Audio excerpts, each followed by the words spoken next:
Salam değerli izleyiciler, yine mən Eşkin Ofsalar hal-hazırda sizlər üçün Binə Savxoz arasında Ülvi Şadlıq Sarayı deyilən ərazidə, Gürcüstanlar məhəlləsində dostlar. Marşdan düşdünüz 10 saniyəlik məsafədə. Bir sot yarımın içində 2 otaqlı, eşiyə qarşı çox gözəl bir evimizin inşallah sizlər üçün çəkilişini aparacağıq.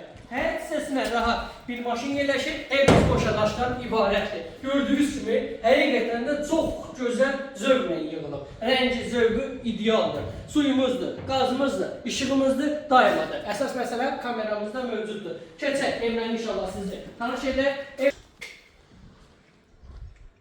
Dostlar, daxil olduqda girişdə xudmani bir koridor biz qarşılayır. İlk öncə bu hissədə yerləşir geniş bir zalımız. Evdə gördüyünüz əşyalar qalacaq götürülməyəcək. Bu hissədə yerləşir sanitar qovşaq hissəmiz və belə bir geniş yataq otağı mövcuddur. Çox gözəldir həqiqətən də. Sonda isə dostlar belə bir geniş mətbəx hissəsi mövcuddur. Evimizin qiyməti 52 mindən düşdü dostlar. Nə az, nə çox. 47 minə. Real olsa cüzi endirim olacaq. Tələsin həqiqətən də əlim yandı deyirdi. Bax bu da əlim yandı.